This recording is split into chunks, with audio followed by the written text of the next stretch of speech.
Good morning, bonjour. Egun guzti hori i bon dia a tothom. Donem pas a la següent sessió. Iniciamos la sesión dedicada a sembrar conciencias. En este caso, a lo que vamos a acercarnos es a la relación entre la cocina y el territorio a través del producto.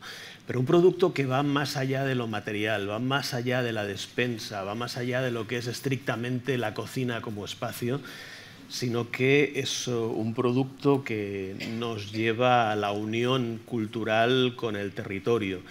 Un producto que es quizá uno de los mejores nexos de unión que existen entre el territorio, las personas que lo crean y que lo transforman, que lo convierten en un eje cultural a través del cual o alrededor del cual pivotar, y que implica bastante más allá del qué. Implica sobre todo el quién, el por qué, el cómo, el con quién. Un producto que significa esa unión que tenemos con aquello que nos circunda, que tiene plasmaciones prácticas en relación con aquello que creamos, con lo que nos viene desde el pasado y con ese pasado también que es una estrategia de futuro, ¿no? Con esa cocina tradicional, con la parte de la innovación y sobre todo con aquello que creamos día a día y que hacen que seamos lo que somos. Para hablar de todos estos temas tenemos a tres invitados de excepción. En primer lugar tenemos a Michel Prat, de Prat en La Yole, en Midi-Pyrénées, en Francia, que es ya de por sí una de las personas con más trayectoria reconocida, es un referente internacional en su sector. Tenemos a Sergi de Meillà, que creo que le estoy viendo, que es una de las jóvenes realidades de la cocina catalana, con una especial atención también al producto y su transformación, y también a Pere Planagumà, que significa una trayectoria importantísima dentro de la cocina en Cataluña y sus diferentes derivaciones, de lo cual nos hablarán en breve. Todo ello nos lleva a un contexto además de sostenibilidad, que implica que esa sostenibilidad deba necesariamente ir bastante más allá del medio ambiente, porque es imposible que exista una sostenibilidad medioambiental si no existe una sostenibilidad social que la sustente y que la permita, y que nos lleve sobre todo con una implicación directa sobre ese territorio, más allá de lo que es el producto en sí, como decíamos, implicación con la gente, implicación con los productores y productoras, con las maneras de hacer, con producciones bien pagadas y justas, con empleo bien pagado y justo, y sobre todo mucho más allá de la cocina en sí como espacio, en la implicación con el territorio en general.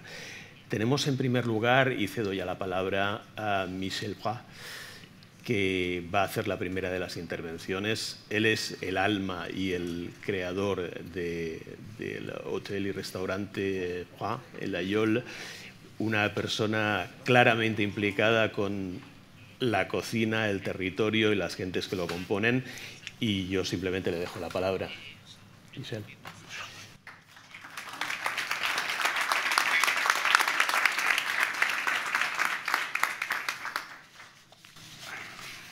Bonjour à tous. Bon, comme il a été précisé, c'est le rôle social de la cuisine. Donc j'ai tout un vécu, j'ai toute une expérience qui m'a permis d'accompagner des projets qui m'ont été très sensibles, c'est-à-dire m'occuper aujourd'hui, j'ai fait un gros travail dans le cadre de nos aînés, enfin c'est mon âge, dans les EHPAD. Mais bon, c'est mon parcours de cuisinier qui m'a permis peut-être de poser les jalons de ce que j'ai pu développer avec une entreprise de l'agroalimentaire. Et je voudrais évoquer peut-être un peu à travers mon parcours un peu les motivations qui m'ont amené à accompagner ces aînés et les éléments qui m'ont permis de construire ce projet.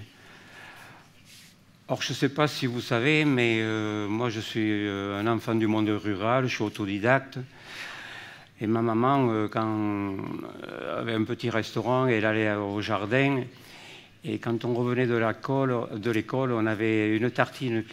Elle allait au jardin et quand on revenait de l'école, il y avait une tartine qui nous attendait, avec juste dessus de la peau de lait, du chocolat râpé, une gelée de groseille. Et ça illustre que la cuisine, c'était du bonheur pour moi enfant, avec mon frère. Mais ce que je veux garder de cette période-là, c'est que la cuisine, elle était simple. Et ce que j'ai oublié de vous dire tout à l'heure, c'est que pour moi, cuisinier, c'est être marchand de bonheur, avant toute chose. Donc, cette tartine, c'était le côté simple. Après, je me suis appuyé sur des expériences que j'ai pu avoir en accompagnant des enfants de banlieue,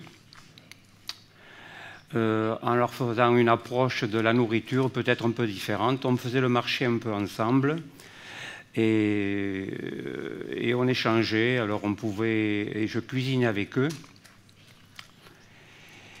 Et j'ai eu plusieurs séquences avec eux sur les 4 saisons. Et je me rappelle d'une recette que je leur avais fait faire, c'était avec des pommes de terre et des betteraves, que j'avais fait tailler avec une pomme parisienne. Vous savez, c'est un outil qui taille les légumes en rond. Et donc il y avait des billes rouges et des billes blanches. Et je me rappelle sur la séquence suivante, un Africain qui exprimait à son copain, tu sais, l'autre jour, dans le cadre de la famille, j'ai fait la cuisine à mes parents et je leur ai fait manger des betteraves, ils n'aimaient pas ça. Et le fait de les tailler en baies, ça a transformé le produit et pour eux, c'était une autre découverte. Alors, si vous voulez, ce que je voulais traduire par là, c'est l'aspect ludique de la cuisine. À un moment donné, on l'a un peu oublié. Une autre expérience que j'ai pu avoir aussi dans le cadre de l'entreprise, bon, aujourd'hui c'est Sébastien qui s'en occupe, on organise des opérations à but non lucratif et le don de ces repas vont à des associations ou à des groupements divers. Et cette fois-là, on l'a octroyé le bénéfice de cette soirée à un groupe de parents qui voulaient monter une association pour leur enfant qui était atteint de diabète de type 1. Et la maman, dans le cours de la soirée, devant notre personnel et tout, elle a expliqué qu'elle était son quotidien. Elle avait 3 enfants, dont 2 atteints de diabète type 1, et moi, ça m'a bouleversé un peu. J'ai dit, toi qui as 4 petits-enfants, certes, ils sont grands aujourd'hui, mais j'ai dit, ils sont en pleine santé. Je me suis mis à la place de cette maman avec ses 2 enfants. Donc, j'ai pris le sujet à bras-le-corps, j'ai été voir des instances nationales et tout, et j'ai été passer 2 jours dans une colonie de vacances qui accueillait ces enfants-là. Et quand j'ai vu qu'à 17h, pour compléter le rapport glucédique, c'était une tartine de pain sec, ça m'a fait mal, Et donc j'ai imaginé tout un process en créant des toppings, en mettant des aliments dedans qui jouaient sur l'index glycémique qui leur manquait pour les faire voyager. Donc j'avais des toppings qui pouvaient les faire voyager au Pérou, en Amérique du Sud, en Asie, dans le Périgord ou autre. Et ça a mené un complément de voyage autour de la table, parce que les mamans, ce qu'elles me disaient, vous savez, Michel, il y a un moment où faire manger de la pâte et du riz, bon, on ne sait plus quoi offrir aux enfants pour qu'ils aient envie de se nourrir. Et puis j'ai eu d'autres expériences aussi. Alors vous allez dire, pourquoi je vous raconte tout ça? C'est pour poser ces jalons un peu. Donc, il y a le côté ludique, il y a le côté un peu responsable par rapport à ces enfants atteints de diabète de type 1. Et puis aussi, j'ai fait pas mal d'accompagnement en soins palliatifs dans une entreprise une unité qui s'appelle Jeanne Garnier à Paris. Et j'ai vécu des expériences qui m'ont grandi, tout simplement. J'allais dans cet établissement et je faisais les repas dans les chambres des patients, sachant que dans cet établissement, à l'époque, la moyenne de séjour, c'était 14 jours. Et donc, je me rappelle d'une dame. Alors, j'y allais avec mon menu, le menu de chez moi, la Ligo, je ne sais pas si vous connaissez, le bœuf d'Aubrac. Et donc, je vais dans une chambre, il y avait une dame qui était alitée. Et je lui ai aidé à composer son menu, et puis je lui ai aidé aussi à trancher la viande, à charger sa fourchette, et à l'aider à manger. Je suis resté avec elle une dizaine de minutes, puis je suis passé à une chambre suivante. Alors, une autre expérience que j'avais eue, alors là, ce n'était pas une dame chétive, c'était un gars taillé comme une troisième ligne de rugby, avec les épaules, vous voyez un peu le genre. Et j'arrive avec lui pour trinquer, donc j'étais avec mon verre de rouge. Chez moi, c'est le Marcillac, et on va pour trinquer. Il me dit, Michel, non, au fond de l'armoire, là, il y a du jus rançon. Vous ouvrez la bouteille, les infirmières ne le savent pas, et on va le partager. Ça m'a aussi donné une notion, la notion de l'interdit, si vous voulez. Qu'il n'y en a pas d'interdit quand on en arrive à ce stade-là. Et l'infirmière, dans le cadre de cette journée, vient me voir et me dit, vous savez, la dame que vous avez accompagnée à consommer à la chambre 216, là-haut, c'était le plus beau jour de sa vie. J'ai dit, non, il y a quelque chose qui m'interpelle là, pourquoi c'est le plus beau jour de sa vie? Elle m'a dit, vous savez, c'était une dame qui était au service des autres, et aujourd'hui, elle avait un homme à sa merci. Donc c'est la notion que j'ai voulu retenir dans le cadre des EHPAD que je vais vous évoquer après, c'est-à-dire l'accompagnement. J'ai eu d'autres expériences aussi dans le cadre d'une unité Alzheimer. Toujours pareil, la joie de vivre, on essaye de la transmettre. Avec mon canon de rouge, mon verre de rouge, je trinque, et puis il y avait un homme qui était prostré dans un coin là-bas, qui ne participait pas à l'échange. Et je demande à l'infirmière en chef, écoutez, on ne peut pas faire revenir cet homme-là pour qu'il partage ce moment de convivialité avec nous. Et elle me dit, c'est pas la peine, et leur circuit, il ne va pas comprendre. J'ai dit, écoutez, laissez-moi essayer, je prends mes 2 verres, je vais le rencontrer.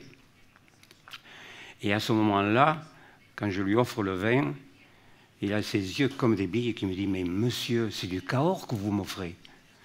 Je l'ai renoué à sa mémoire, à son histoire, à l'instant de 3 secondes. Et vous ne pouvez pas vous imaginer comme ça m'a fait plaisir. Donc ça, c'est aussi, dans les EHPAD, c'est aussi faire une nourriture qui les connecte à leur histoire.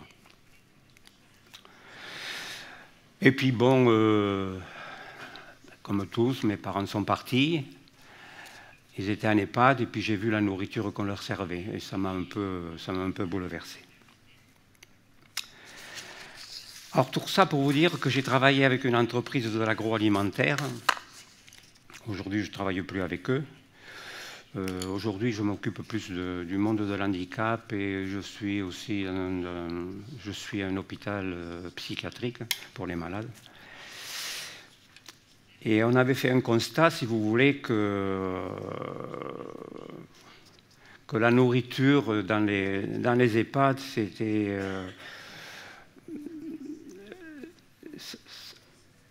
on oubliait la notion de plaisir pour les patients, et avec cette notion de l'aliment mixé qui doit résoudre les fausses routes, etc., etc. Alors que la science a prouvé le contraire. Alors dans ces EHPAD, souvent, c'est des mouroirs, il n'y a pas du tout de joie de vivre. Alors le projet que je vais vous développer après, je me suis rendu compte, si vous voulez, on a fait des constats, parce que c'est un projet qu'on a mené avec des chercheurs de l'INSERM de Bordeaux, sur 8 établissements. 8 établissements, donc il y en avait 2 témoins et 6 sur lesquels on mettait en place notre projet. Et on s'est rendu compte que les soignants reprenaient plaisir à travailler, parce que Il recueillait les mimiques de satisfaction des patients. Les mêmes résidents se réveillaient à la mémoire, à leur histoire. Et les cuisiniers reprenaient goût à cuisiner, parce que dans les EHPAD, souvent, vous savez, bon, cette nourriture mixée, on met tout dans un mixeur, on le met en vitesse 3000 tours minute ou autre, il y a une émulsion qui se fait avec de l'air, ça fait un résultat pâteux, insipide, et il y avait de la dénutrition qui se mettait en place. Les gens ne mangeaient plus. Alors, par rapport à ce projet, on a joué aussi sur le fait de jouer que la mastication et la déglutition soient plus efficaces, avec la notion du geste pour porter en bouche la nourriture. C'est-à-dire que leur offrir un peu une forme de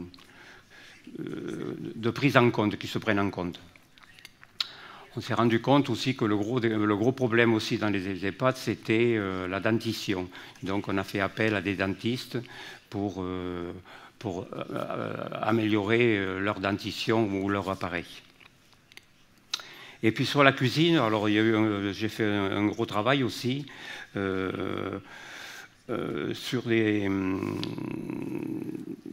sur la façon d'aborder la nourriture. Donc ça a été des tailles bien définies qui privilégiaient la glisse de l'aliment par la taille des morceaux, la cohésion, il n'y avait pas de mélange liquide-solide.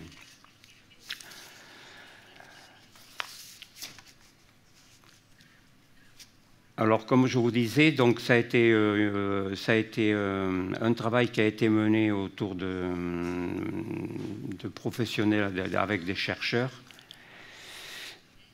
et qui a été, avec lequel bon, il y a eu des diffusions médicales qui ont été faites.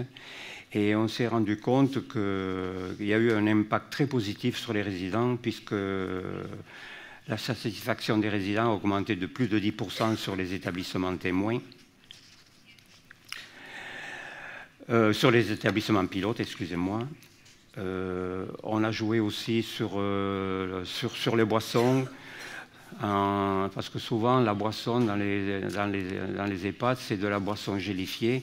Donc on a instauré des boissons acidifiantes pour stimuler le cerveau et donc qui contribuait à ce que la prise de boisson soit beaucoup plus spontanée chez les personnes âgées.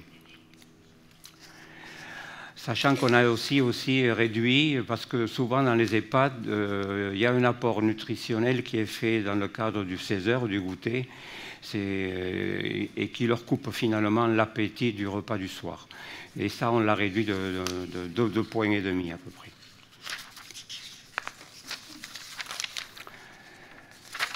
Bon, je suis un peu brouillon, mais c'est vrai que pour traduire cette expérience, c'est un peu compliqué.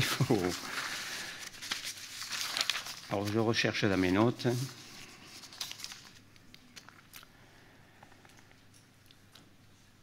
Tout a été pensé pour faciliter la déglutition et prévenir la perte d'autonomie. Bon, il s'agissait bien de faire goûter les aliments, de les mâcher, de les mastiquer, ce qu'ils avaient totalement oublié. Les neurosciences ont été appliquées au domaine culinaire en révélant que le poivre, dans les assaisonnements des plats, le piment, le citron, pouvaient augmenter la production de neurotransmetteurs et le traitement cortical, et enfin favoriser la déglutition. On a joué aussi sur la stimulation thermique. Plus une température s'éloigne de celle du corps, plus elle est stimulante et se rappelle à la mémoire et la conscience. Voilà, c'est tous ces éléments qui ont fait que c'est un projet qui a recueilli les meilleurs suffrages possibles. Bon, j'ai un peu regretté, si vous voulez, après, je me suis un peu fâché avec l'entreprise que j'accompagnais dans ce projet, même s'il continue aussi, mais il ne se donne peut-être pas les moyens suffisants pour amener à bien ce projet, parce qu'il y a des éléments financiers qui rentrent en ligne de compte, ce qui m'attriste profondément. Ce que je voulais dire, si vous voulez, c'est qu'aussi, bon, j'ai instauré dans le cadre des repas une chose qu'on avait dans le cadre des EHPAD, c'est la notion du geste que j'avais recueillie dans le cadre de l'établissement de fin de vie. C'est-à-dire que lorsque tu sers le potage à germaine, le potage de chou-fleur, plutôt que de le servir comme une écuelle, allez, mange ta soupe, j'avais instauré que le monde, les soignants, les infirmières, puissent se rapprocher de Germaine et lui disent « je vous mets un peu plus de fromage râpé, un peu plus de parmesan ». Donc, qu'elle veuille ou veuille pas, il y a une espèce de déclic qui se fait, les regards se croisent et ça, il y a une incitation à partager ce moment-là. Voilà. Bon, je crois que j'ai arrêté là, je pourrais en parler, mais je suis un peu impressionné là. Voilà.